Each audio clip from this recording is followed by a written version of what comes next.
छब्बीस जनवरी के आई है 26 जनवरी के आई है गे अपना साइकिल से सुन जान गे हमर परान गे झंडा लेके आई है स्कूल पे सुन जान गे झंडा लेके आई है स्कूल पे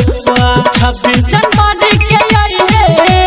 26 जनवरी के आई है गे अपना साइकिल से सुन जान गे हमर परान गे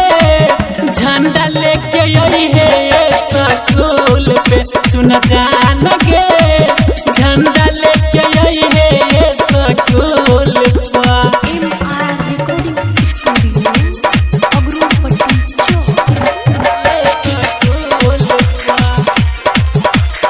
music director Tuntun Babu Salha Hajipur Vaishali.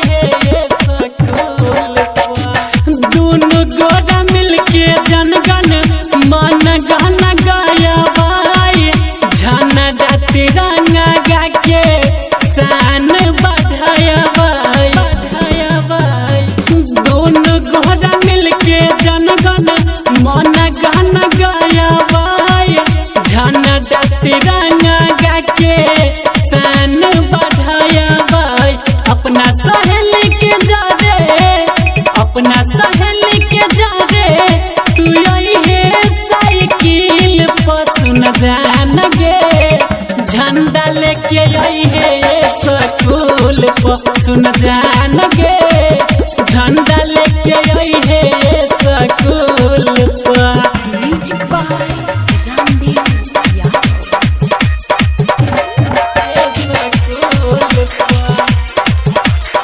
Music director Tuntun Babu Salha Hajipur Vaishali.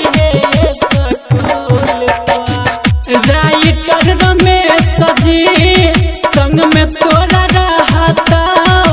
Ramdev Yadav मन से के करो नहीं कहता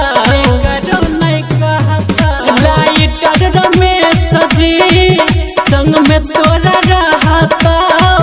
यादव मनीष रामदेव के करो नहीं कहता साचो कहै छियै सुन ले साचो कहै छियै सुन ले जान आई है साइकिल से सुन जान गे झंडा लेके आई है स्कूल पे सुन जान गे झंडा लेके आई है स्कूल पे 26 जनवरी के आई है 26 जनवरी के आई है गे अपना साइकिल से सुन जान गे हमर परान गे झंडा लेके आई है स्कूल पे सुन जान गे झंडा लेके आई है स्कूल पे। Mix by MR recording studio Agropatti Chowk.